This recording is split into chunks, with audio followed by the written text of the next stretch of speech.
Selanjutnya, untuk mempersingkat waktu, kami persilakan kepada Ustadz Muhammad Nasir untuk menyampaikan materi parenting Islami dengan tema membangkitkan passion dan produktivitas anak di masa pandemi. Waktu yang tepat kami persilakan, Ustadz. Baik, jazakumullah khairan katsiran Ustaz Andi. Bismillahirrahmanirrahim. Assalamualaikum warahmatullahi wabarakatuh. Waalaikumsalam warahmatullahi wabarakatuh. Alhamdulillahirabbil alamin. Nahmaduhu wa nasta'inuhu wa nastaghfiruh wa na'udzu billahi min shururi anfusina wa min sayyiati a'malina may yahdihillahu fala mudilla lahu wa may yudlil fala hadiyalah. Asyhadu an la ilaha illallah wa asyhadu anna Muhammadar Rasulullah. Allahumma shalli ala sayyidina wa maulana habibina Muhammad sallallahu alaihi wasallam wa ala alihi wa sahbihi wa sallim wa barik alaihi ajma'in.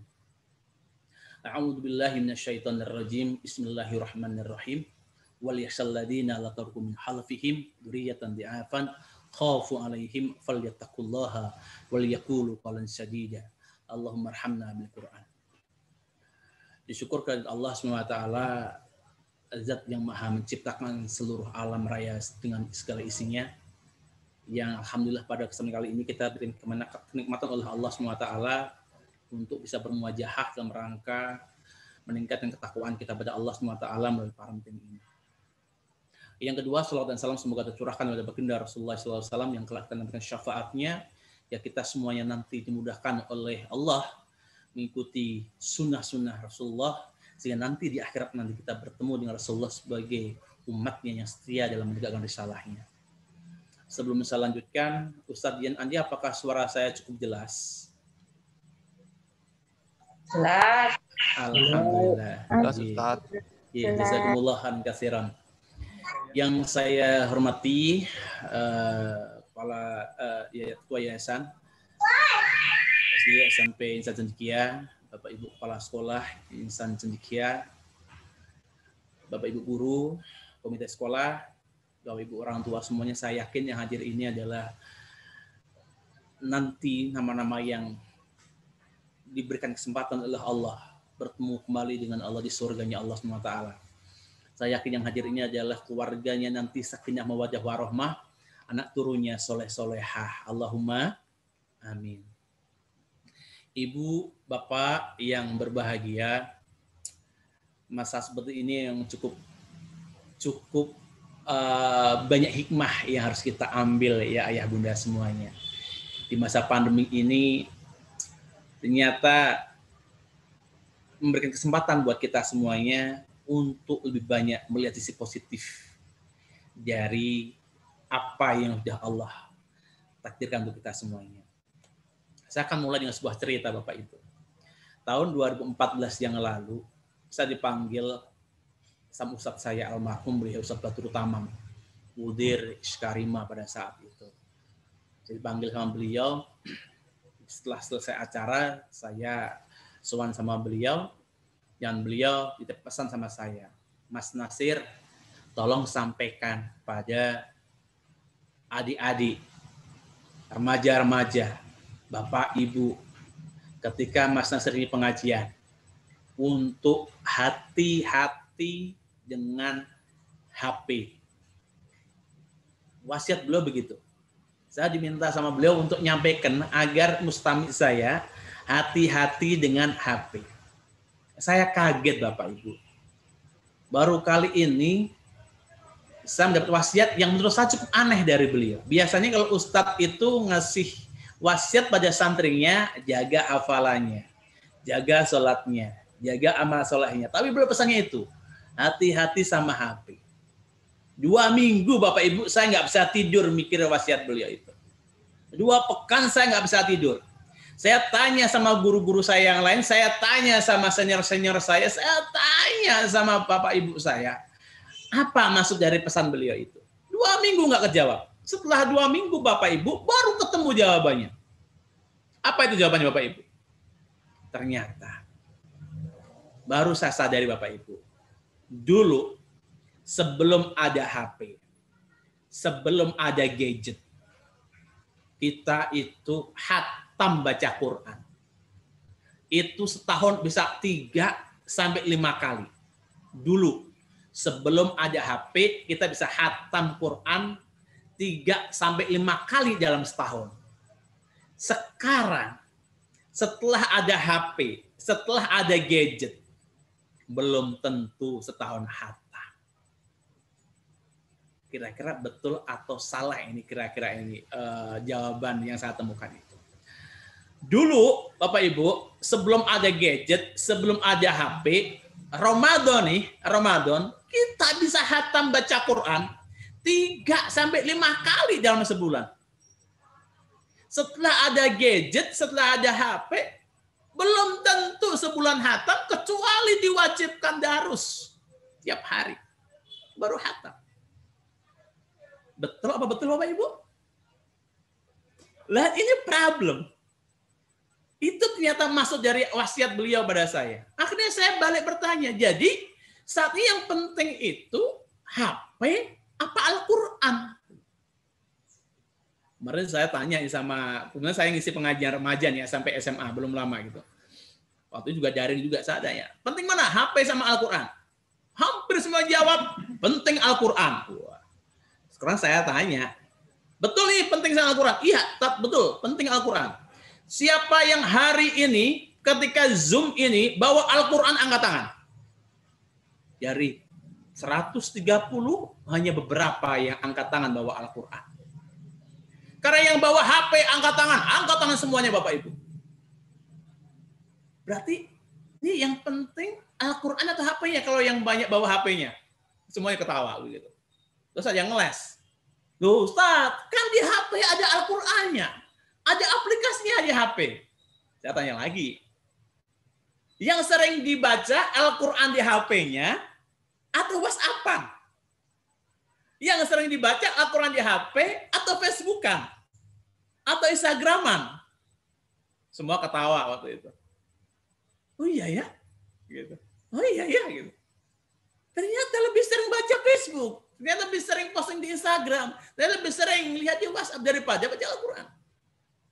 Nah pertanyaannya, lebih penting mana Al-Quran sama HP? Tetap jawabannya tetap Al-Quran. Tapi bukti di lapangan ternyata lebih banyak tentang apa? Gadget. Nah hari ini Bapak Ibu, ini masa pandemi nih. Masa pandemi, ini mau nggak mau, anak-anak kita berkutat dengan gadget, berkutat dengan HP, berkutat dengan teknologi. Gitu. Ini tahun 2014 yang lalu, kurang lebih 7 tahun yang lalu, saya dapat wasiat itu. Dan sekarang konteksnya adalah anak-anak kita daring. Yang mau nggak mau mereka bersinggungan dengan teknologi. Oke, kita akan kupas. Saya udah siapin materi. Bisa dibantu Mas Dian Adi atau saya yang screen materi sendiri. Bisa panitia bantu share screen?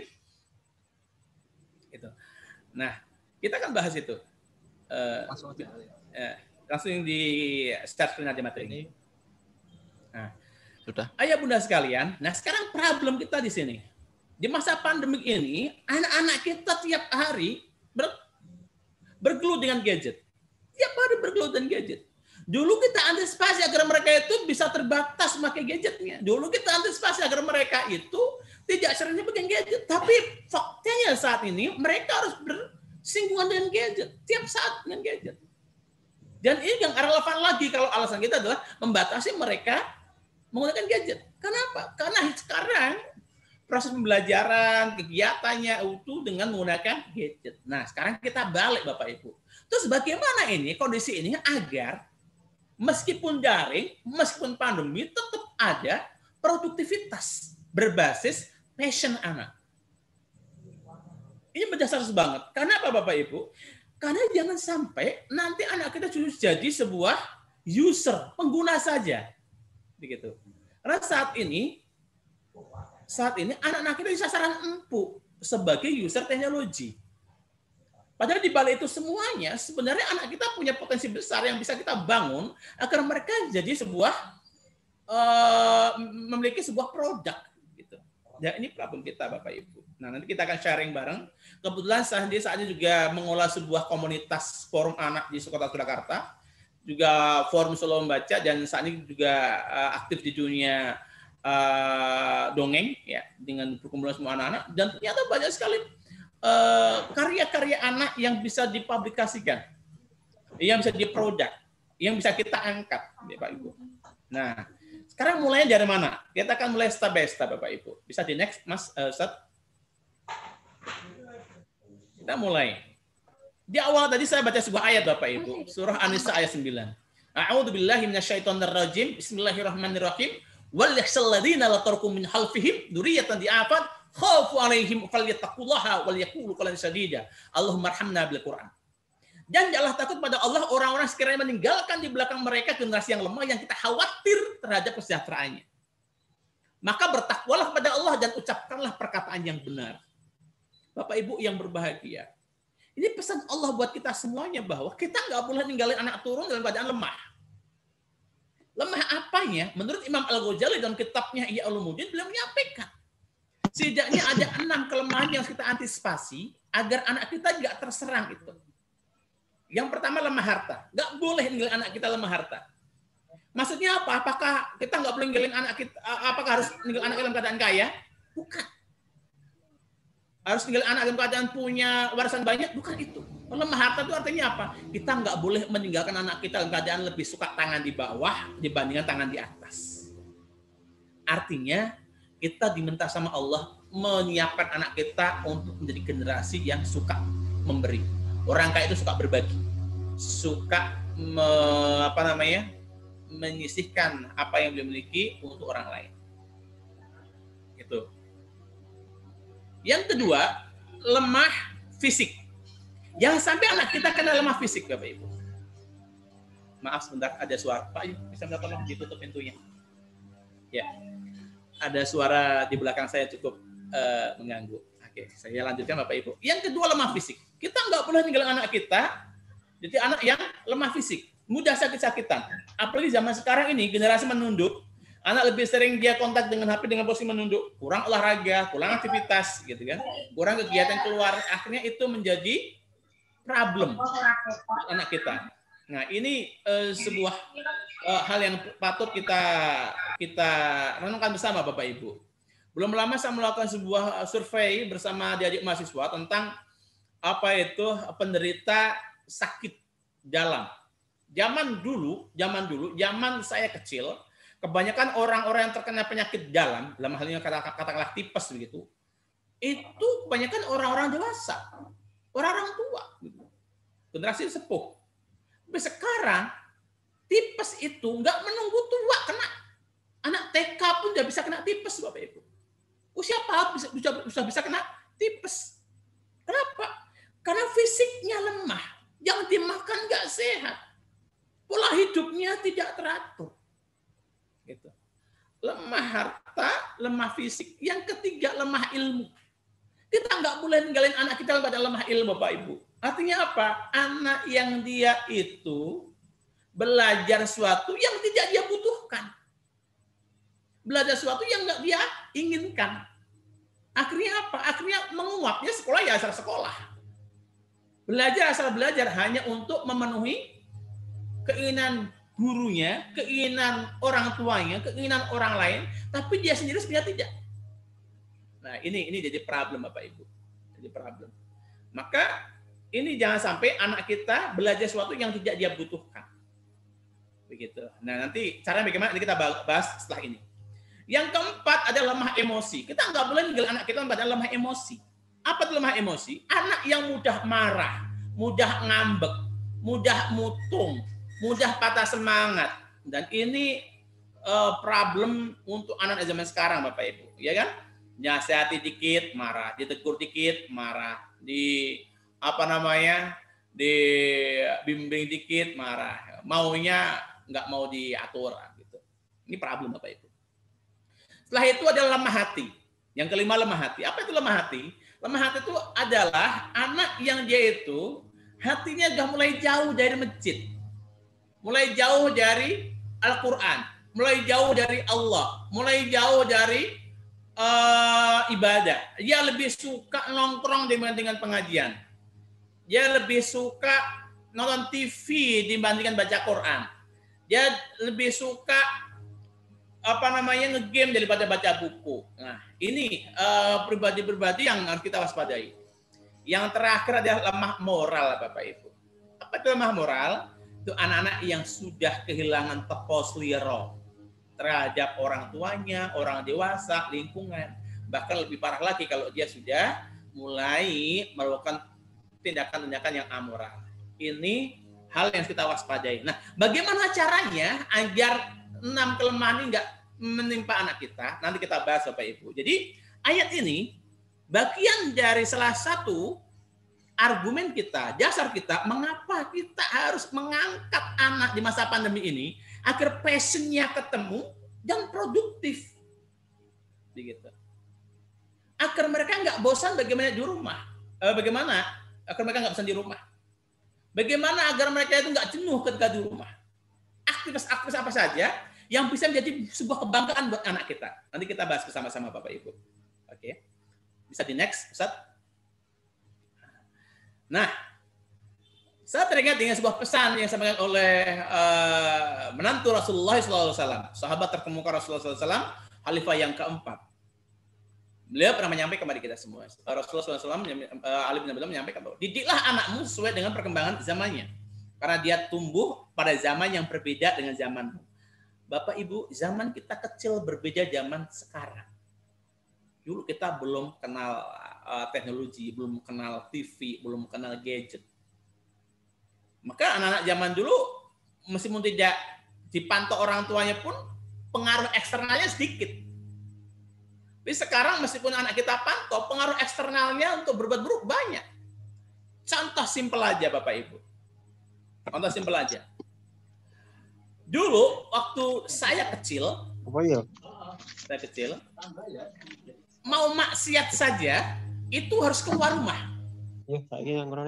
Mau maksiat saja harus keluar rumah. Oke, zaman kecil saya dulu. Mau maksiat saja keluar rumah. Ngapain maksiat saya zaman kecil dulu? Nyolong pelem tonggone, bejul pohong tonggone, ya kan? Nyolong dok PTE tonggone, begitu. Itu masa kecil dulu maksiatnya kayak gitu. Tapi sekarang Bapak Ibu mau maksiat nggak perlu keluar rumah. Ya. Mau maksiat nggak perlu keluar rumah. Cukup di rumah, di dalam kamar dia pegang gadget itu bisa maksiat. Di gadget ini apa-apa ada. Baik yang positif atau negatifnya. Mau judi ada. Mau porno ada. Mau apa lagi? Mau bully ada. Segala bentuk maksiat di sini ada semua. Bapak Ibu. Nah inilah makanya karena zaman teknologi kita nggak bisa meninggalkan teknologi ini anak-anak kita. Nggak bisa kita hindarkan. Nggak bisa kita hindarkan. Kenapa? Karena emang mereka lahir sudah ceprot itu kenal dengan teknologi. Belum lama, karena saya juga guru TK Bapak Ibu. Saya guru TK juga, saya punya PAUD juga. Belum sekitar 2 tahun yang lalu saya mendapatkan keluhan ke orang tua. Dia sampai sama saya, anaknya itu, Bu, Pak, itu mau makan kalau lihat YouTube. Mau minum kalau lihat YouTube. Mau mandi kalau lihat YouTube dulu. Bisa tidur harus lihat YouTube dulu. Jadi ngapain saja harus dengan YouTube. Begitu YouTube-nya diambil, HP-nya diambil, anak itu pecah. Sampai segitunya. Kenapa Bapak Ibu? Karena sudah candu, sudah melekat. Jadi sekarang yang akan kita bangun adalah bagaimana membangun internet wisdom, kebijakan anak-anak dalam menggunakan teknologi, menggunakan internet. Dan ini ada PR terbesar kita semuanya Bapak Ibu. Oke, bisa di next, Ustaz. Nah, oleh karenanya untuk membangun ini perlu sekali kita update dan kita upgrade Bapak Ibu. Meskipun dari sisi usia kita sudah bertambah, semakin menjauhi masa muda. Saya mengatakan kita semua sudah semakin tua ya Bapak Ibu ya. Kita semakin menjauhi masa muda. Bukan berarti kita nggak boleh meninggalkan perkembangan zaman. Enggak. Justru kita harus mengupdate dan mengupgrade. Mengupdate itu artinya apa? Ya kita menyesuaikan perkembangan zaman saat ini, kita menyesuaikan. Menyesuaikan adaptasi dengan lingkungan, dengan teknologi, dengan anak zaman sekarang. Yang kedua, mengupgrade. Apa itu mengupgrade? Ya kita harus meningkatkan keilmuan kita Bapak Ibu, terutama tentang teknologi. Karena anak kita ini, kalau anak kita di SMP SMA saat ini, dia kira-kira lahir sekitar tahun 90-an ya, ada 2000-an lah, 2000-an. Bapak Ibu, jadi saat ini anak-anak kita itu dikenal dengan sebutan digital native. Digital native itu adalah anak-anak yang lahir di masa teknologi. Di masa teknologi. Ada yang disebut Z generation dan Alpha generation. Z generation ini adalah anak yang lahir di antara tahun 1990 sampai 2010. Yang lahir dia mengenal gadget, udah kenal yang namanya teknologi, telepon dan sebagainya. Begitu. Tapi masih waktu itu mungkin masih bentuknya masih manual ya. Dan sekarang Alpha generation ini anak yang lahir dari era 2011 ke sini sampai 2030. Anak dunia maya. Bahkan ada kan kita lihat melahirkan dibuat live streaming kan ada. Siaran live streaming melahirkan, siaran live streaming pernikahan dan macam-macam. Begitu Bapak Ibu, digital native. Maka mau nggak mau karena anak kita lahir sudah bersentuhan dengan teknologi, maka mereka lebih cepat belajar dibandingkan kita Bapak Ibu. Anak kita barangkali bisa menguasai aplikasi dalam gadget kita bisa 20 sampai 30 aplikasi dan itu operasional. Kita mungkin nggak jauh penguasaannya, mungkin hanya 4 sampai 6 saja. WA, Facebook, Instagram, apalagi kira-kira ya. Apalagi masih yang mungkin orang dewasa yang bisa kita kuasai. Tapi anak-anak kita luar biasa banyak. Bahkan sekarang ada aplikasi-aplikasi yang bisa mendatangkan uang begitu dipakai begitu. Nah, Bapak Ibu, ini tantangan kita. Tugas kita dua. Karena anak lahir dalam era teknologi, maka kita harus mengupdate diri dan upgrade diri. Mengupdate berarti apa? Mengupdate ini berarti kita memang harus mengikuti perkembangan zaman. Mengupgrade berarti meningkatkan kemampuan kita dalam hal perkembangan zaman ini. Jangan sampai nanti ada perbedaan iklim di dalam rumah kita antara anak sama orang tua. Karena yang terjadi nanti adalah pembangkangan, kemudian bertolak belakang, permusuhan. Nggak bisa ngeblend di rumah. Nah, saya akan bahas ini nanti setelah slide berikut ini.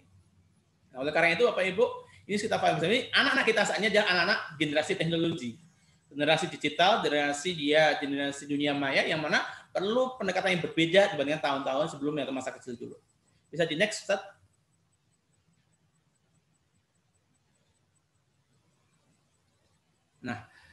Nah, sekarang kita akan lihat Bapak Ibu, ciri-cirinya anak zaman sekarang Bapak Ibu, agar kita bisa masuk ke pintunya, bisa masuk ke dunianya.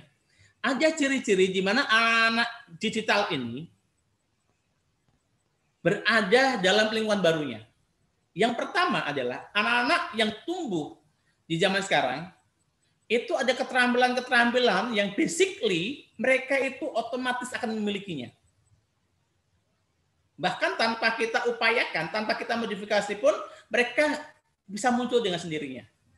Yang pertama adalah 21st century, apa itu yang sering disebut dengan 21st century skill, keterampilan-keterampilan abad 21. Yang pertama adalah digital literasi. Apa itu digital literasi? Yaitu anak-anak kita itu lebih mudah mendapatkan ilmu baru secara digital. Bahkan kalau dia ada problem, dia bisa belajar dari digital. Contoh nih, mohon maaf nih.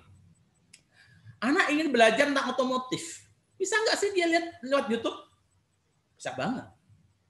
Ini belajar masak. Bisa nggak pakai YouTube? Bisa banget. Belajar bahasa Inggris. Bisa nggak pakai YouTube? Bisa. Belajar apapun bisa.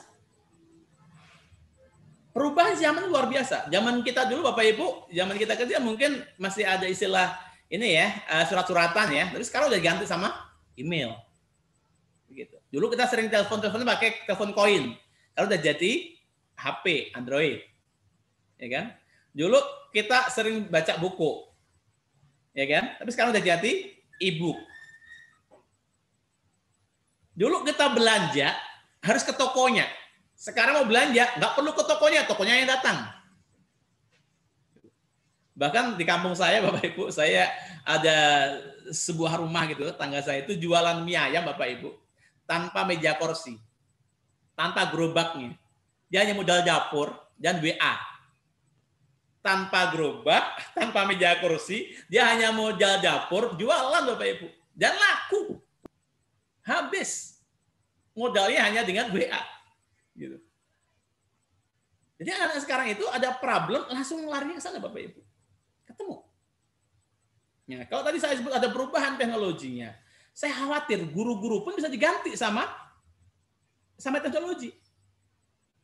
Yang lebih berhati-hati lagi kalau orang tuanya diganti sama teknologi. Gitu. Kadang anak itu lebih nurut sama teknologi dibandingkan sama kita, Bapak Ibu. Lebih nurut gitu. Sama teknologi dibandingkan sama kita. Lebih nurut sama internet dibandingkan sama kita. Lebih nurut sama YouTube dibandingkan sama kita. Kita perlu berapa kali Bapak Ibu memanggil anak kita untuk nengok? Ya. 1 kali? Jarang. 2 kali? Jarang. 3 kali baru nengok. Itu pun suara kita semakin tinggi. Gitu kan. Itu pun wajah kita semakin dekat. Gitu kan. Nah, inilah Bapak Ibu, digital literasi. Anak sekarang ini dia think smart gitu ya. Jadi fast learner gitu, belajar cepat gitu. Dan ini harus kita ikuti. Sebab kalau tidak kita akan kalah. Nah, satu-satunya yang bisa mengalahkan ini adalah hati, Bapak Ibu. Hati ini nggak bisa didapatkan di digital literasi. Kasih sayang nggak bisa didapatkan di digital literasi. Emosi nggak bisa didapatkan di digital literasi, nggak bisa. Itu yang saya tiru. Yang kedua, Bapak Ibu, ciri-cirinya yang kedua adalah critical thinking. Anaknya kritis, Bapak Ibu. Anak zaman sekarang kritis. Maka jangan heran Bapak Ibu, banyak anak kita itu, mohon maaf nih, karena terlalu kritis, pola pikirnya sering kan feedback. Ya. Critical thinking itu bagus, harus dibangun gitu, Tujuannya apa? Agar anak ini dia itu punya semacam proses adaptasi terhadap perkembangan. Maka kadang anak-anak itu kejadian sekarang jadi di Turki sekarang udah tahu. Sekarang kejadiannya di Amerika sekarang udah tahu kan begitu. Langsung. Dia punya berpikir kritis. Nah, positifnya berpikir kritisnya adalah solutif. Ketika ada problem, dia tahu karena ini masalahnya di sini. Ada masalah, masalah di sini. Critical thinking-nya kuat anak-anak zaman sekarang itu Bapak Ibu. Jadi lebih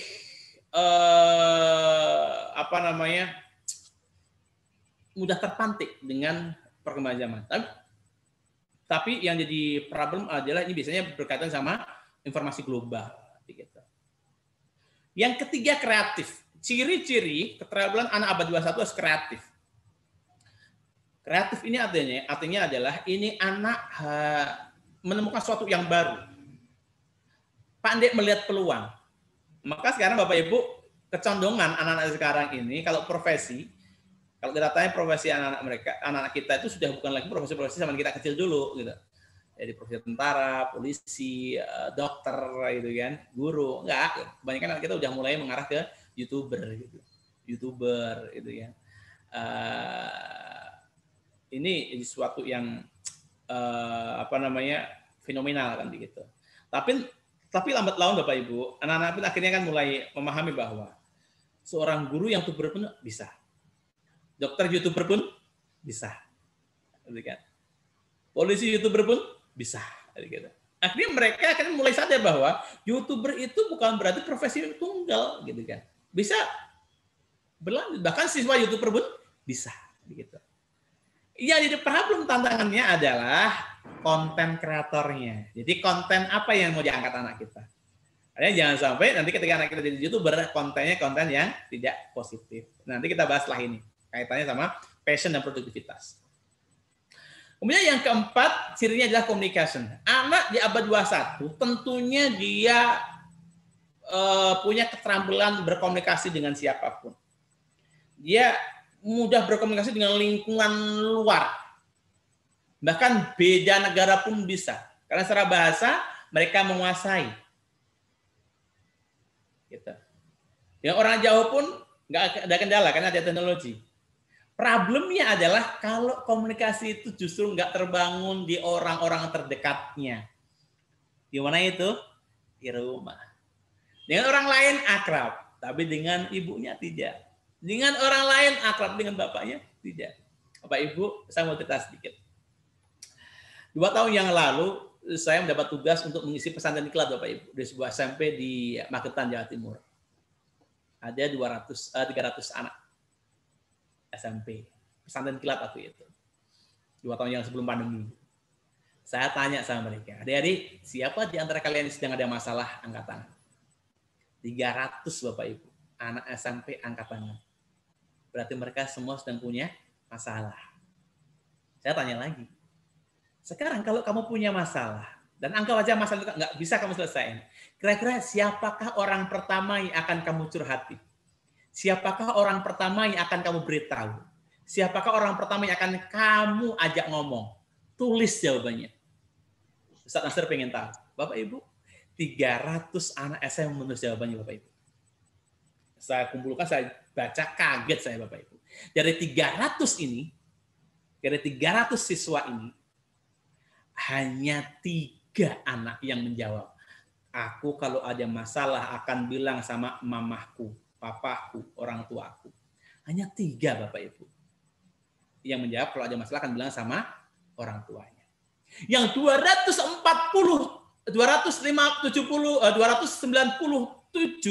menjawab, aku kalau punya masalah akan bilang sama Mas Eko, Mas Joko, Dik Siti, Dik Cindy. Nama semua Bapak Ibu yang ditulis. Saya dengan teman-teman Dewan Dakwah kaget waktu itu. Lah kok nama? Siapa nama-nama ini? Kami telusuri Bapak Ibu, ternyata nama-nama itu bukan nama-nama ibu bapaknya, bukan nama gurunya, bukan nama adik kakaknya, bukan nama saudaranya. Dan saya yakin Bapak Ibu sudah menebak siapa nama-nama itu. Ya, ternyata nama-nama ini nama-nama pacarnya Bapak Ibu. 297. Bayangkan. Akhirnya salah satu teman saya Ustaz Sunari itu di Dewan Dakwah, dia bilang nyeletuk sama saya gini, Ustaz, berarti sini banyak anak yatim piatu ya. Lah kenapa? Lah masa ada masa curhat karo wong liya, padahal ini anak makan sama masih orang tua, minum masih dengan orang tua, ya kan? Uang saku masih dengan orang tua, jajan masih dengan orang tua, bahkan nyuci baju pun masih orang tua. Kadang ada masalah, curhat karo wong liya. Itu fenomena Bapak Ibu. Nah, komunikasi ini hal keterampilan yang dimiliki anak-anak. Namun jangan sampai keterampilannya akhirnya jadi sebuah blunder. Ini anak dekat sama orang jauh, dekat sama orang yang nggak dikenal secara fisik, tapi jauh dengan orang yang terdekatnya. Ini problem. Nanti kita bahas Bapak Ibu. Yang kelima, keterampilan abad 21 adalah kolaborasi. Apa itu kolaborasi? Bagaimana anak ini bisa menerima perbedaan, bisa bergaul dengan mereka yang berbeda. Bapak Ibu, karena sekarang itu pergaulan tidak lagi dibatasi oleh demografi, tidak dibatasi oleh geografi, tidak dibatasi oleh negara, bahkan benua. Mereka bisa bergaul dimanapun. Tentunya mereka ketemu dengan orang-orang yang secara ras berbeda, secara logat berbeda, secara bahasa berbeda, secara kulit berbeda. Dan mereka pun akhirnya bisa saling kenal, saling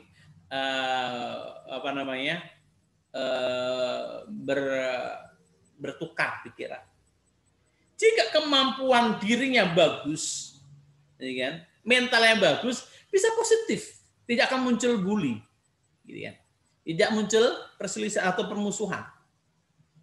Gitu. Tapi kalau mentalnya nggak bagus, yang terjadi adalah bisa bully, bisa permusuhan. Ini karakter-karakter anak-anak kita di generasi generasi sini Bapak Ibu, dan ini muncul di rumah kita.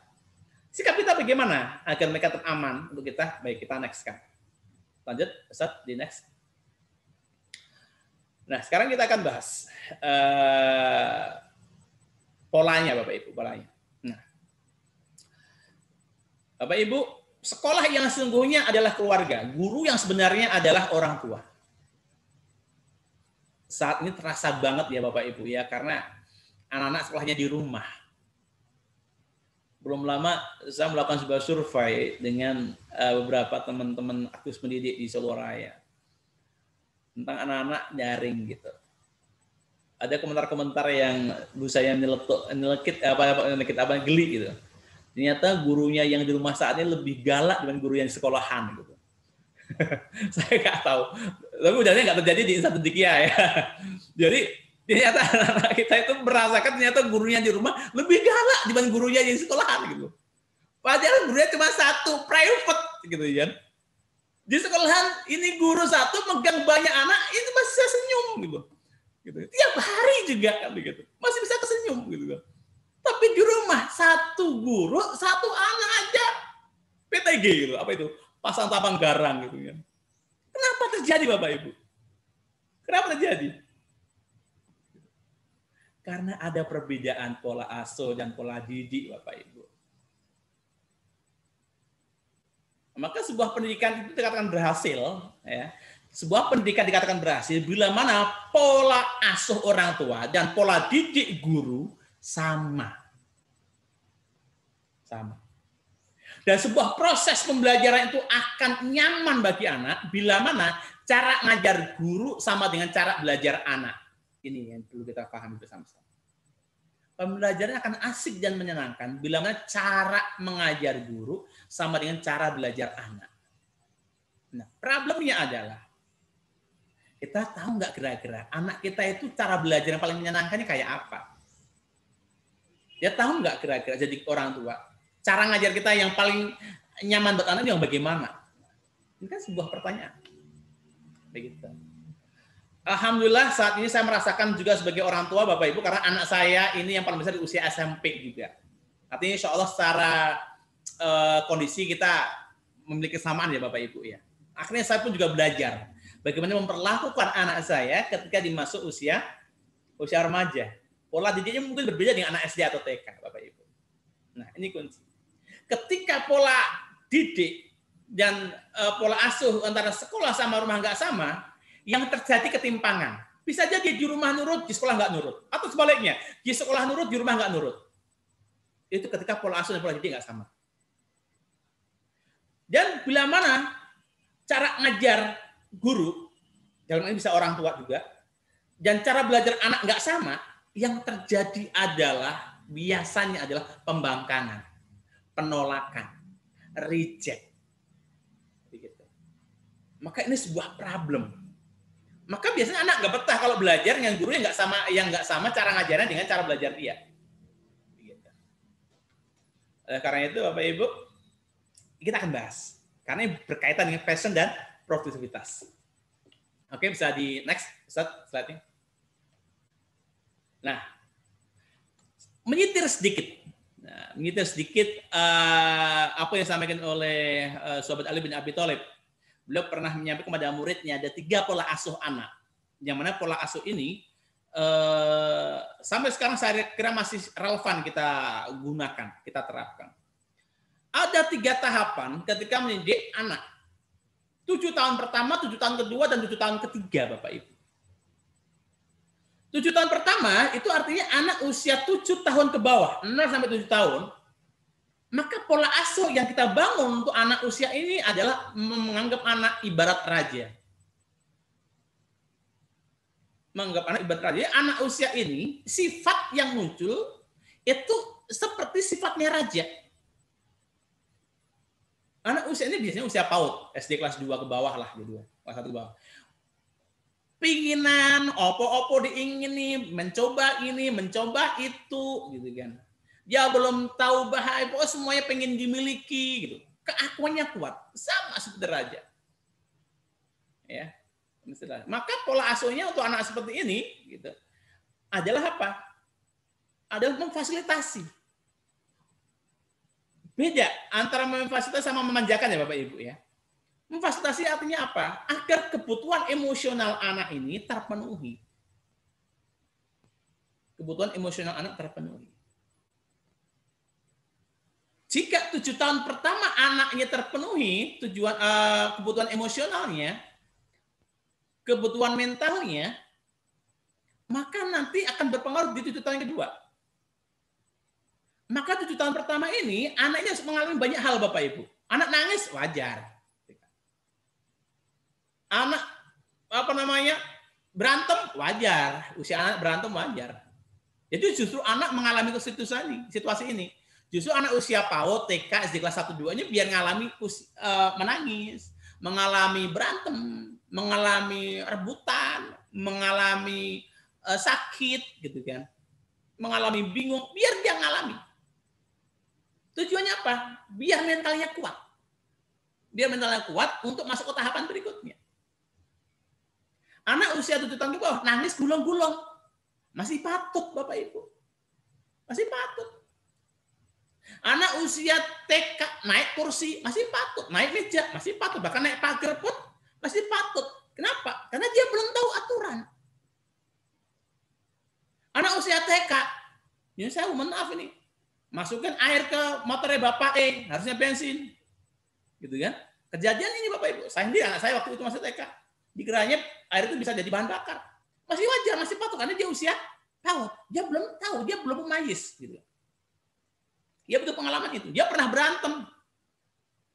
Bapak Ibu jangan khawatir, anak usia PAUD berantem, habis itu selesai. Tidak ada dendam di antara mereka. Kalau anak kita usia PAUD berantem, habis itu main bareng kan begitu. Nah, ini terpenuhi Bapak Ibu. Kita penuhi agar apa? Agar 7 tahun kedua nanti lebih mudah didiknya. Nah, ketika 7 tahun pertama sudah terpenuhi, minimal 4 hal ya Bapak Ibu yang perlu dipenuhi di anak 7 tahun pertama. Yang pertama kebutuhan bahasanya. Jadi anak harus kita latih ngomong yang bagus. Ngomong yang bagus. Karena apa yang diomongkan anak itu, apa yang dia dengar. Apa yang diomongkan anak, apa yang dia dengar. Apa yang dilakukan anak, apa yang dia lihat. Begitu. Yang dilihat akan jadi perbuatan, yang didengar akan jadi ucapan. Gitu. Jadi kemampuan bahasa kita latih. Maka di usia PAUD itu yang diasah adalah kemampuan bahasa. Yang kedua, motorik, fisik. Anak usia PAUD, tumbuh kembang, 7 tahun ke bawah itu, kemampuan fisiknya itu dilatih betul. Ya lari, ya pelan. Makanya anak usia ini biasanya nggak bisa diem Bapak Ibu. Obah, mawon. Memang ini masanya. Gitu.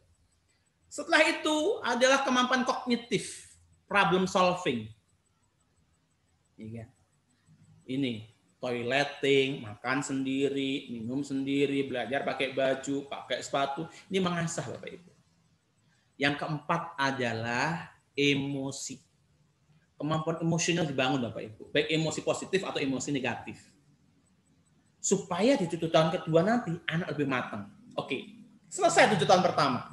Anggap aja kita udah memenuhi hak-hak anak. Naik 7 tahun kedua, ini usia 8 sampai usia 14. Ini usia di mana anak masuk di mana usia balik. Usia balik anak masuk di sini. Usia di mana anak udah mulai disyariatkan sholat. Hukum Islam sudah melekat pada istri anak. Maka, kata sahabat Ali, didiklah anakmu ibarat dia seorang budak. Kenapa? Di usia ini anak harus dikenalkan syariat. Bapak Ibu, anak kita SMP. SMP itu rata-rata usianya 13-14 mulainya. Jilbab udah mulai wajib. Ya kan? Sholat mulai wajib. Nah, di sini, anak ibarat budak. Harus nurut sama orang tua. Karena saatnya kita memberikan norma-norma, aturan-aturan. Nah, ini akan mudah diterima oleh anak kalau 7 tahun pertama dipuasi. Masa kecilnya terpenuhi bahagianya. Jangan sampai nanti ada kalimat terlontar untuk anak kita, masa kecil kurang bahagia. Ya kan Bapak Ibu ya? Ya kan? Karena maaf, anak muda yang suka trek-trekan itu bisa jadi masa kecil kurang bahagia. Anak muda suka ngalur ngidul ke sana kemari, bisa jadi masa kecilnya kurang bahagia. Gitu. Anak muda yang nggak bisa diatur, bisa jadi masa kecilnya kurang bahagia. Maka Bapak Ibu, kejadian-kejadian buruk di usia PAUD itu masih wajar dan jadi hal yang positif untuk bekal di 7 tahun kedua. Di sini kalau syariat udah melekat, maka anak kita sudah nurut sama syariat agama kita, sama Islam. Maka di situ tugas kita mengawal Bapak Ibu. Tegas. Pacaran nggak boleh, ya kan? Lepas aurat nggak boleh. Main pun ada batas waktunya, ya kan? Nggak boleh keluar malam dan sebagainya. Itu ada aturannya semuanya. Nah, selesai tujuan yang kedua, masuk tujuan yang ketiga. Begitu. Nah, tujuan yang kedua Bapak Ibu, bagaimana bila ada problem? Ada problem misalkan. Problemnya apa misalkan? Anak usia 14 tahun gulung-gulung. Gitu kan. Patut nggak sih? Udah nggak patut. Anak 14 tahun nangis gulung-gulung udah nggak patut. Patutnya kalau di usia TK. Kan begitu. Nah, makanya ketika di PAUD selesai, di usia 7 tahun pertama selesai, terpenuhi 7 tahun kedua lebih mudah. Nah, 7 tahun kedua, Kalau 7 tahun pertama itu mudah, biasanya 7 tahun kedua itu lebih mudah lagi. Namun akan jadi masalah bila 7 tahun pertama itu tidak terpenuhi, biasanya 7 tahun kedua itu lebih susah. Nah, yang ketiga, ini 7 tahun ketiga usia 15 sampai 21. SMP, SMA ini Bapak Ibu. Nah, anak kita di mana? Di usia ini. Di usia sampai SMA ini, 7 tahun ketiga ini, kita anggap anak itu bukan lagi anak kecil. Yang nggak bisa kita atur-atur lagi. Jadi posisinya udah sejajar sama anak. Jajar sama anak. Nah, terus bagaimana? Kuncinya satu Bapak Ibu. Harus ada kedekatan emosional antara kita sama anak kita. Oke, next Ustaz. Kita akan diskusi.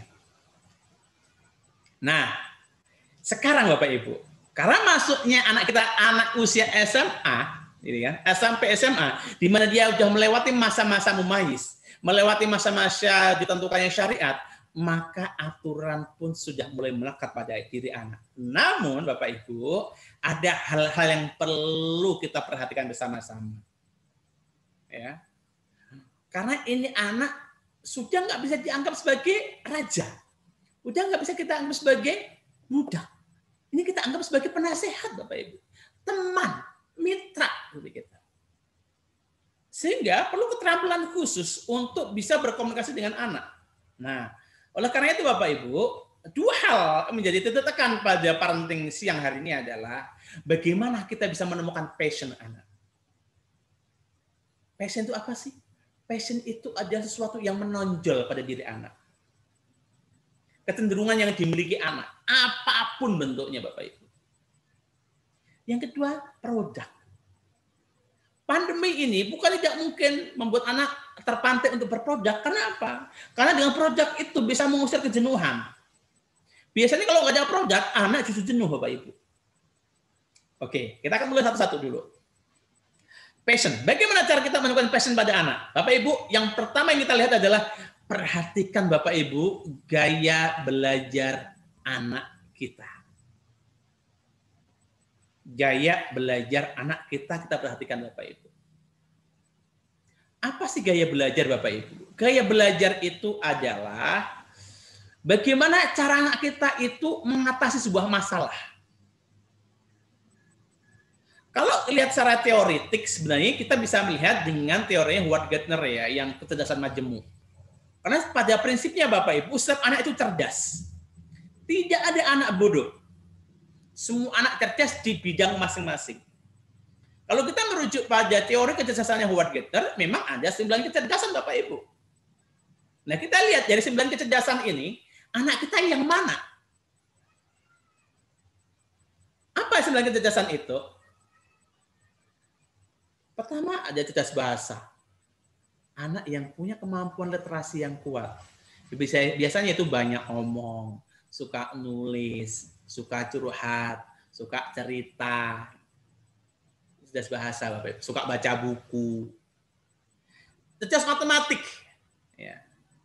Logik matematik. Ini anak yang cerdas yang berkaitan sama problem solving, hitung-hitungan, matematika. Cerdas seni. Ya. Spatial visual intelligence. Ini biasanya anak akan kelihatan bagaimana dia punya kecenderungan di bidang seni, baik itu menggambar, Corel Draw, ya kan. Kemudian bisa berkaitan dengan desainer. Gitu. Ini Bapak Ibu. Kemudian ada lagi cerdas musik. Cirinya apa? Cirinya misalnya anak kita itu suka nyanyi, suka musik, bikin lagu, main musik, gitu. Dengerin musik, bisa jadi seperti itu. Akan kelihatan di situ dari gaya belajar. Kecenderungan sisanya akan kelihatan dari situ. Ada lagi cerdas alam, dia suka sekali dengan dunia alam, naik gunung, observasi binatang, fenomena alam, dia tertarik dengan kejadian-kejadian terkini tentang alam semesta. Jadi itu jadi sebuah kecenderungan yang nanti akan ketemu gaya belajarnya. Ada lagi cerdas diri, intrapersonal. Dia begitu memahami bagaimana dia harus mengatur kehidupannya agar teratur, tertib. Ada kan anak kita yang tertib mulai bangun tidur sampai tidur lagi dia tetap. Ada anak kita yang cerdas, apa? Cerdas sosial. Apa cerdas sosial? Ini anak mudah sekali bergaul, temuannya banyak. Dia punya akun media sosial, followernya banyak. Karena dia punya kemampuan mengolah massa. Ada lagi cerdas kinestetik. Body kinestetik. Ini anak yang cerdas fisiknya. Meskipun pandemi kelihatan dia suka olahraga. Dia suka menggeluti dunia olahraga. Kalau browsing ya tentang olahraga. Begitu. Jadi seperti itu. Yang terakhir cerdas eksistensial. Cerdas agama. Dengan pandemi dia semakin dekat sama Allahnya. Semakin belajar hafalannya. Belajar Qur'annya diperdalam lagi. 9 kecerdasan. Anak kita di mana Bapak Ibu? Lihat dari sekian itu, mana yang paling cenderung? Begitu. Nah, menuju ke sana Bapak Ibu, biasanya akan muncul gaya belajarnya. Nah, gaya belajar anak itu setidaknya ada 3 macam untuk menuju kecerdasan tersebut. 1, gaya belajar yang visual. Artinya visual itu anak lebih mudah belajar dengan menggunakan indera penglihatannya. Maksudnya kalau dia belajar ada medianya, ada alatnya, itu anak lebih mudah masuk. Lebih mudah menerima. Yang kedua, gaya belajarnya auditori. Ini anak dengan mendengar aja udah nangkep. Jadi dia menggunakan indera pendengarannya. Sebab kalau dia belajar dengan melihat mungkin dia terdistract. Tapi kalau dengan mendengar saja dia bisa masuk. Yang ketiga adalah kinestetik. Yaitu gaya belajar dengan praktek. Yang praktek dia lebih mudah menguasai, lebih mudah memperdalam. Nah, 3 macam anak biasanya ada di rumah kita Bapak Ibu. Ini anak lebih mudah belajar yang mana? Auditor itu masuk dalamnya adalah musik juga. Nah, kalau sudah seperti ini Bapak Ibu, ada kita lihat gaya belajarnya. Yang berikutnya langkah keduanya adalah untuk menemukan passion, tandai kebiasaan. Dari sekian anak itu, mana yang sering dia pakai? Mana yang sering dia keluarkan? Contoh nih Bapak Ibu. Anak kita itu tidak lepas dari gadget. Tapi begitu dia YouTube, yang dilihat adalah otomotif, MotoGP terus. Berarti ini anak punya kecenderungan di situ. Dia tertarik dengan MotoGP. Dia tertarik dengan roda-roda MotoGP. Dia mungkin tahu jadwalnya MotoGP nanti streaming kapan.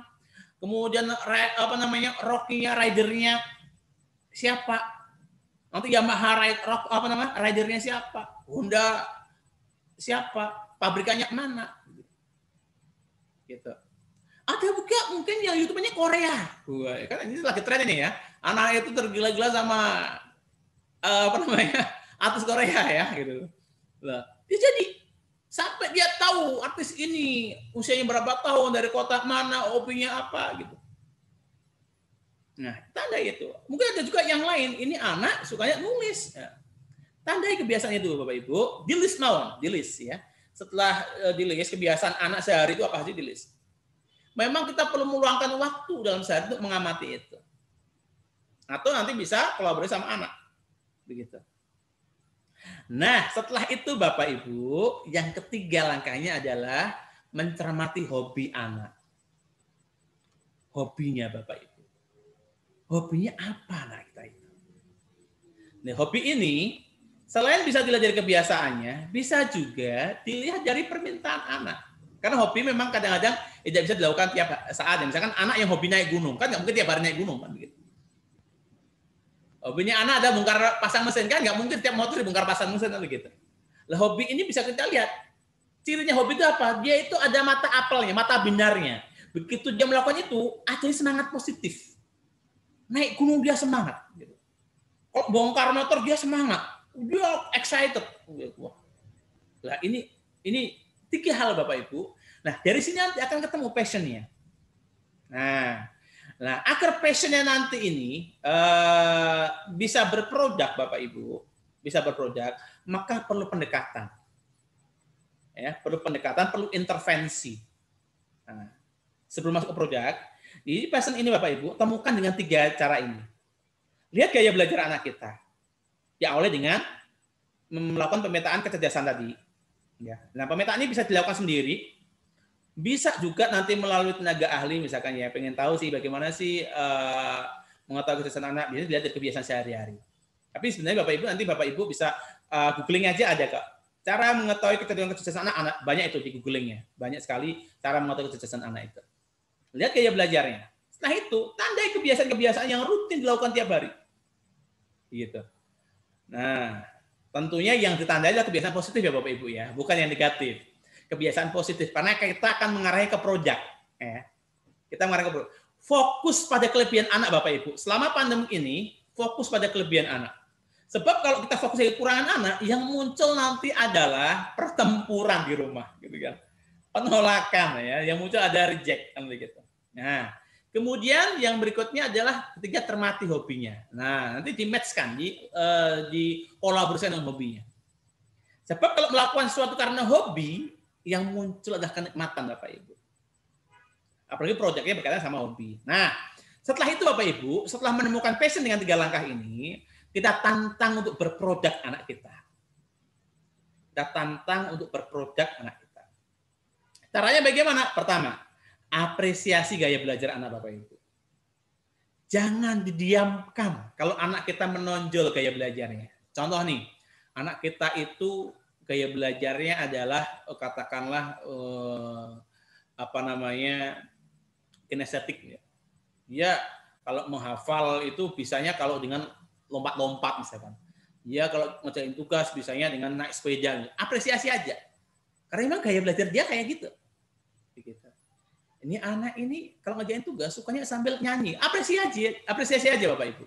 Karena dengan mengapresiasi itu berarti anak diterima gaya belajar dia. Gitu kan. Jangan pernah memaksa anak gaya belajar nyontoh kita Bapak Ibu. Belajarnya diam, duduk yang rapi gitu, tenang gitu loh, nggak berisik. Jangan Bapak Ibu. Bisa jadi ini anak lebih bisa nerima dengan cara kayak gitu. Apresiasi. Syukur-syukur fasilitas. Tahu kalau anak kita gaya belajarnya itu adalah auditory misalkan ya. Jadi mudah sekali belajar kalau dengan indera pendengaran ya. Lebih mudah dengan musik. Kita fasilitasi, kita belikan headset yang bagus gitu kan. Kita tanya, "Kak, kamu suka musik apa, Kak?" Kita berikan fasilitas. Itu bisa jadi mendongkrak semangat dia untuk berproduk. Artinya apa? Kita dianggap oleh anak, dia menerima kehadiran kita, dia merasa diperhatikan oleh kita sebagai orang tua, Bapak Ibu. Setelah apresiasi Bapak Ibu, yang kedua adalah fasilitasi kebutuhannya. Tanya, Kak, apa yang Kakak butuhkan? Ayah siap bantu Kakak untuk mewujudkannya. Nah, ini penting. Kadang anak itu meminta sesuatu yang nggak dia butuhkan, Bapak Ibu. Tapi karena panjenengan tahu dengan melihat gaya belajar, kebiasaan dan hobi, panjenengan sebenarnya tahu kebutuhan anak yang berkaitan dengan hobi, kebiasaan itu sudah ketahuan gitu. Jadi kalau anak minta sesuatu yang nggak berhubungan sama itu, nanti fungsinya berbeda. Bisa saja malah menghilangkan tadi gaya belajar, kebiasaan, hobi, bahkan keinginan untuk berproduk mulai hilang kalau dia memiliki sesuatu yang justru melemahkan keinginan untuk berproduk.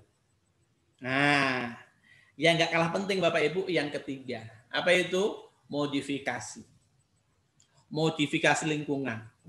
Perlu sekali dibuatkan lingkungan yang mendukung ini anak. Contoh, misalkan anak saya. Anak saya itu sukanya ternyata naik gunung Bapak Ibu. Maka saya list itu. Kebutuhan dia apa? Yang dia suka apa? Saya apresiasi gaya belajarnya. Ternyata dia lebih suka kalau bikin tugas, dia lebih suka di tempat alam terbuka, gitu kan. Ya saya antar aja, saya temani. Soal ketika saya ajak naik gunung, dia senang banget ya. Modifikasi lingkungan maksudnya apa? Saya fasilitasi, saya ajak dia ke komunitas pecinta alam. Saya kenalkan dia dengan mereka yang mengetahui tentang dunia gunung, dan itu menarik sekali. Dan dia interestnya ada. Sampai-sampai dia akan membuat semua miniatur gunung, gitu kan. Membuat paper tentang gunung, sampai seperti itu. Kenapa? Karena kita ada modifikasi. Temannya kita bantu yang berhubungan sama gunung, gitu kan. Kemudian kita berikan link-link yang berkaitan sama gunung, channel-channel yang berkaitan sama gunung, dan itu sangat membuat anak interest. Dari situlah akan muncul produk. Nah, produk anak berbeda-beda, Bapak Ibu. Berbeda-beda. Itu berbeda-beda. Misalkan, contoh misalkan anak saya yang paling saya contohkan aja. Naik gunung. Apa sih produknya salah satunya? Dia bisa bikin paper tentang gunung. Ya kan? Dia bisa belajar tentang bagaimana akhlak di gunung gitu kan. Dia bisa membuat tulisan cerita tentang gunung. Banyak sekali produk-produk yang bisa muncul di kita. Nah, ini dua hal Bapak Ibu yang bisa kita mulai dari rumah. Bisa kita mulai dari rumah. Memang perlu kolaborasi antara ayah dan ibu. Oke, next, Ustaz.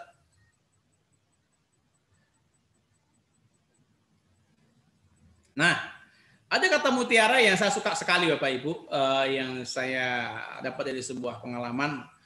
Anak-anak kita Bapak Ibu, itu menginginkan waktu kita lebih dari segalanya. Ya. Anak-anak kita menginginkan waktu kita lebih dari segalanya Bapak Ibu. Bukan tentang kuantitas. Bukan tentang kuantitas Bapak Ibu. Tapi kualitas pertemuan dengan anak kita. Bukan lamanya waktu kita dengan anak. Tapi kualitas waktu kita dengan anak. Karena percaya sama saya bahwa mereka ini adalah anak-anak yang dekat sama kita. Nah, oleh karena itu Bapak Ibu, saya ingin sampaikan satu hal. Saat ini, di masa pandemi ini, kunci utamanya adalah membangun emosional antara kita dan anak kita. Kuncinya di situ. Kita perlu mereset kembali iklim di rumah kita dengan suasana baru antara kita sebagai orang tua dan anak kita. Dengan mereset ini, maka perlu pengaturan baru. Perlu peraturan baru, perlu budaya baru di rumah kita. Sehingga apa yang menjadi program keluarga dan program sekolah bisa berjalan beriringan. Next, Ustaz. Nah, so what must parents do? Nah, ini. Bagaimana mengatasinya sementara ini udah terlanjur, Ustaz, ya? Udah terlanjur. Di masa pandemi ini anak-anak lebih sering berkomunikasi dengan gadget. Bangun tidur pegang gadget, mau mandi pegang gadget, ya kan? Kemudian mau makan pegang gadget, mau keluar pegang gadget itu nggak bisa lepas dari tubuhnya, gitu ya. Selalu saja ada, gitu, dimanapun. Oke, Bapak Ibu, nanti saya akan sharing. Kebetulan saya juga mendampingi anak-anak korban gadget di Solo ya. Jadi beberapa anak yang sudah trauma gadget, alhamdulillah secara bertahap kita sharing dengan anak-anak ini. Yang pertama, yang perlu kita lakukan adalah bangun kedekatan dengan anak. Bapak Ibu, bangun kedekatan sama anak. Meskipun saat ini mereka sudah punya orang tua cadangan, dan aku tuh orang tua bayang, yaitu si gadget itu ya, gitu kan. Kadang dia lebih sering intan dengan kita, dengan mereka dengan kita. Gitu. Bangun kedekatan dengan anak. Caranya apa, Bapak Ibu? Caranya adalah lihat tadi, anak kita itu punya passion apa, gitu, punya keterlibatan di mana. Kita harus ngeblend dulu sama dia, usahakan ngeblend. Kita tahu bahwa ruang kita itu sudah sempit karena mereka udah punya ruang banyak di gadget. Tapi percayalah Bapak, masih ada satu ruang kecil yang bisa kita masukin ke sana. Cari celahnya. Tentunya kita yang mengalah dulu Bapak Ibu. Mengalah. Saya tuh, secara postur saya tuh besar Bapak Ibu. Saya gendut gitu. Kalau naik gunung saya menggeh-menggeh gitu ya. Mungkin ada Bapak Ibu sini yang misalnya dari sisi usia yang mungkin sudah agak payah kalau naik gunung ya. Tapi akhirnya saya ngalahin. Wes antre ya, gitu kan. Ayah yang antre ya. Tapi dalam perjalanan itu bisa kita manfaatkan untuk ngobrol gitu. Percaya sama saya Bapak Ibu, ketika kita masuk ke dunianya, gitu kan, masuk ke hobi dia, ke kebiasaan dia tuh merubah Bapak Ibu. Mindset dia tentang kita berubah. Paradigma dia kepada kita sebagai orang tua berubah Bapak Ibu. Orang tua mencintai anak itu memang keharusan, memang itu penting. Tapi yang lebih penting adalah anak sadar bahwa kita mencintainya. Nah, kesadaran itu yang memang harus kita bangun pada anak. Bapak Ibu, nggak cukup kita mengatakan kita mencari nafkah untuk anak itu sebagai bentuk cinta kita pada anak-anak. Itu nggak cukup, karena yang dibutuhkan anak bukan itu. Anak itu butuh dimengerti oleh kita, Bapak Ibu. Maka di rumah saya selalu melis. 3 anak saya list. Mereka hobinya beda-beda sama Bapak Ibu. Kebiasaannya beda-beda. Tapi saya mencoba. Meskipun saya tuh berat naik gunung, saya berat kalau kaitannya sama hubungan sama alam gitu. Tapi saya mencoba gitu.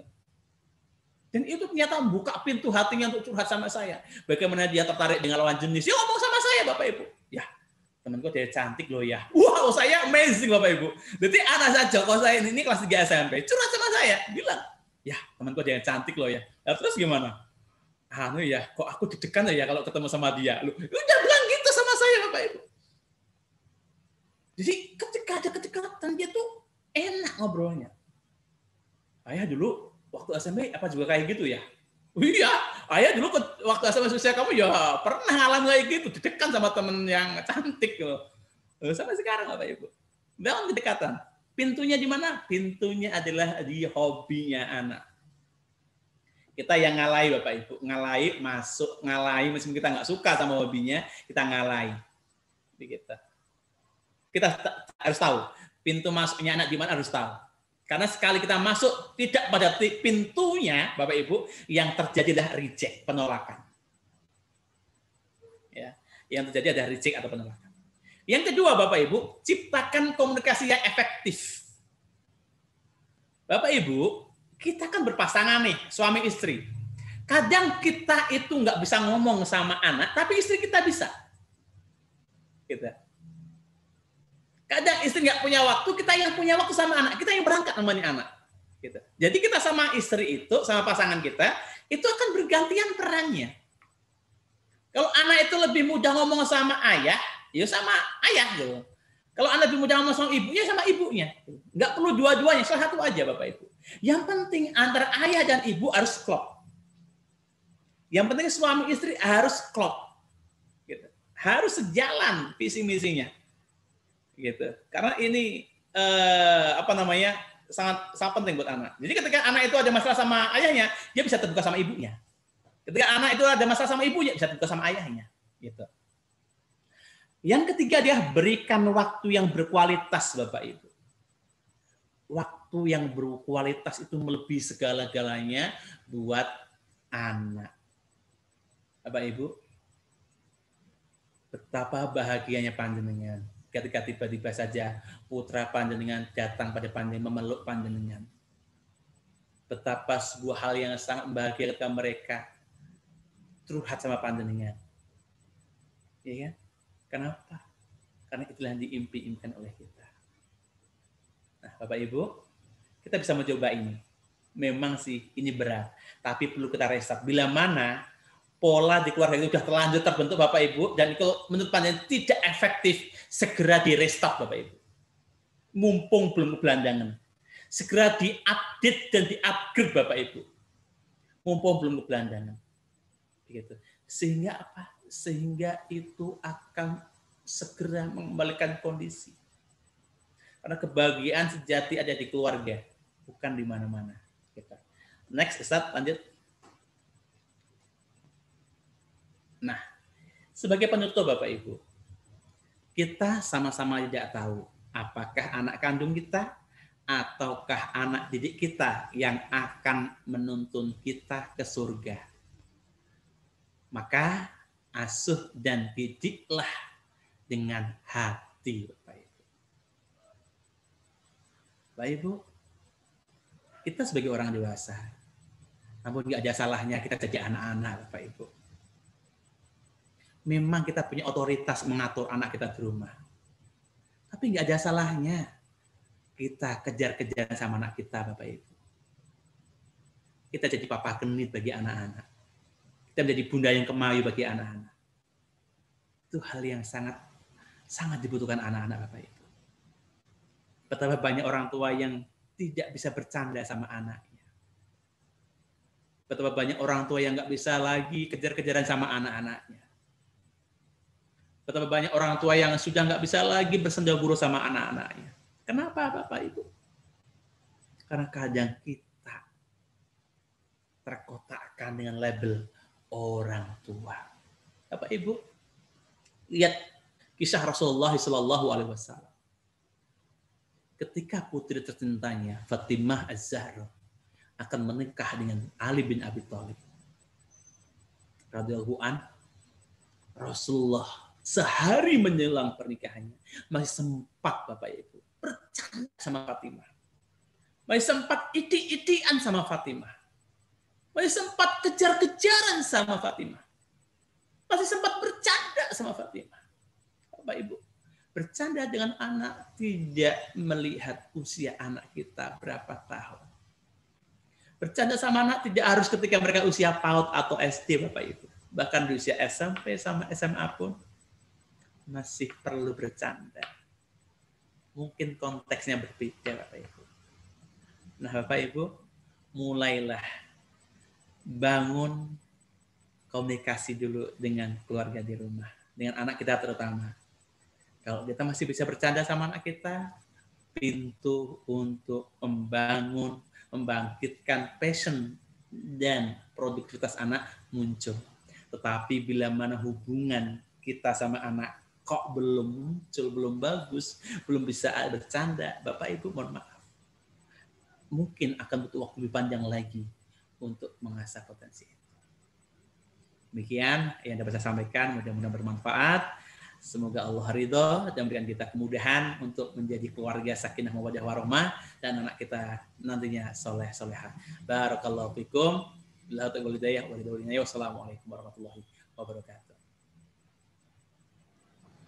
Waalaikumsalam warahmatullahi wabarakatuh. Jazakallah khairan Ustadz. Kak Nasir tadi sudah terima kasih memaparkan suatu materi yang sangat luar biasa yang insya Allah nanti memberikan kita orang tua dan juga pendidik sebagai batu loncatan dan juga refresh untuk pendidikan anak-anak terbaik kita. Dari tadi ada sedikit saya kilas dari dampak tadi sebagai anak kita sebagai awalnya sebagai user dari gadget, kemudian nanti juga akan mempengaruhi 6 kelemahan dari lemah hati sampai lemah moral, dan bagaimana tadi menemukan pola asuh dan juga untuk anak-anak yang pada alpha generation ini menemukan passion anak dan juga tantangan produk gitu ya. Dan diakhiri dengan bagaimana mengharapkan kita sebagai orang tua dapat menjadi orang tua yang memiliki pola asuh dan mendidik anak dengan sepenuh hati. Insya Allah nanti akan kita lanjutkan dengan tanya jawab yang nanti insya Allah kita akhiri menjelang waktu zuhur yaitu 11.49. Tadi sudah ada penanya dari Bapak Faizunal Habibi. Okay. Dapat saya sampai bacakan nanti insya Allah Ustadz Nasir akan menjawab. Gitu. Insya Allah, insya Allah. Ada 3 pertanyaan yang cukup panjang nanti bisa mewakili semua. Pertama saya bacakan yaitu masa sekarang dan masa teknologi, bagaimana apakah kita membatasi anak untuk penggunaan teknologi padahal itu sangatlah penting pada zaman sekarang, dan apakah bisa kita pakai cara zaman kita dulu untuk mendidik anak pada zaman sekarang seperti itu. Kedua, passion anak sekarang kalau kita batasi, anak akan berontak. Apakah kita bisa pakai cara dahulu bahwa kita ajak anak untuk ikut passion kita, seperti tadi yang disampaikan Ustadz, seperti naik gunung, dan bagaimana kalau kita mengikuti passion mereka, misal sekarang anak cewek suka K-pop dan sebagainya, makanya kita beri fasilitas mereka ikut cara mereka. Dan ketiga, bagaimanakah cara orang tua masuk ke dalam jiwa anak sekarang supaya kita bisa sehati dan juga mungkin semua yang kita jelaskan tadi bisa kita ikuti, tapi tidak semua anak sama. Gaya anak sekarang lebih memberontak, apakah masih bisa kita pakai kekerasan? Itu 3 pertanyaan poin dari Pak Faizunal. Kedua dari Ibunda, tadi dari Ibunda Ananda Belva, yaitu selama masa PJJ anak lebih banyak pegang HP sehingga anak lebih suka tidur terlalu larut dan lebih banyak tidur di siang hari. Bagaimana menyikapnya Ustadz? Dari sekian dulu kita tutup untuk pertanyaan sesi ini. Monggo Ustadz Nasir bisa memberikan jawaban. Baik, jazakumullah khairan katsiran Ustadz Dian dan Bapak Ibu atas pertanyaannya, wabil khusus kepada Ustadz Faizunal Habibi dan Bunda Belva. Jadi berkaitan sama teknologi begini. Jadi Bapak Ibu, teknologi saat ini ada, bahkan sebelum anak kita lahir. Bahkan anak lahir sudah terkontak dengan teknologi. Nah, yang jadi problem adalah bagaimana dengan teknologi dalam hal ini gadget ini. Apakah bisa kita atur? Oh, bisa banget, gitu. Bisa kita atur. Sebagai contoh begini Bapak Ibu. Jadi teknologi ini jangan sampai menjadi raja di rumah kita. Teknologi justru harus jadi prajurit di rumah kita. Jangan sebaliknya. Bukan kita yang diatur oleh teknologi, tapi teknologi kita atur. Bapak Ibu, gadget ini netral Bapak Ibu. Gadget ini netral. Tidak berpengaruh apapun Bapak Ibu. Ini akan berpengaruh ketika sudah dipegang Bapak Ibu. Ketika dipegang pun, ini juga belum berpengaruh. Ini akan berpengaruh kalau dinyalakan Bapak Ibu. Setelah dinyalakan pun belum tentu berpengaruh kalau belum buka aplikasinya Bapak Ibu. Artinya apa Bapak Ibu? Gadget itu akan memengaruhi pribadi kita bila mana itu sudah ada aksi dari kita. Nah, aksi itulah yang akan membentuk perilaku anak kita Bapak Ibu. Nah, sekarang bagaimana sih agar teknologi nggak bisa kita tinggalkan, tidak bisa kita singkirkan, tetapi tetap kita gunakan, tapi keluarga tetap aman. Pertama Bapak Ibu, yang dibangun adalah komunikasi keluarga. Ini menyambung sekalian sama Bunda Belva tadi. Karena anak sudah keranjingan tanda kutip ya, sudah sehari pegang HP. Pertanyaannya kepada kita dulu sebagai orang tua, apakah kita sudah bisa ngontrol HP, Bapak Ibu? Bisa nggak kita tidak pegang HP aja barangkali beberapa waktu dulu? Kalau kita bisa, saya yakin anak juga bisa. Tapi kalau kita nggak bisa, jangan harap anak bisa berubah, Bapak Ibu. Tadi, mohon maaf, anak itu yang dilihat akan jadi perbuatan. Yang didengar akan jadi ucapan. Nah, sekarang anak kita tuh sudah setara dengan kita, Bapak Ibu, sebagai penasihat. Maka perilakunya sama. Sikap kita terhadap gadget, sikap mereka harus sama. Gitu. Hanya bedanya adalah kita mungkin pakai gadget untuk kerja. Tapi anak bukan. Itu konten. Tapi secara fisik sama-sama menggunakan. Sama-sama menggunakan. Maka saran saya, yang sudah saya lakukan di rumah Bapak Ibu, memang kalau kita sadari Bapak Ibu, sebenarnya anak-anak kita itu belum mempunyai yang namanya internet wise. Jadi kebijakan menggunakan internet. Kebijakan menggunakan anak kita belum siap sebenarnya. Meskipun dia udah SMA, belum siap kebanyakan. Maka perlu dibantu dengan sebuah peraturan, sebuah rule Bapak Ibu. Akhirnya beberapa waktu yang lalu, sebelum pandemi, awal pandemi, saya kumpulkan istri dan tiga anak saya di ruang tengah.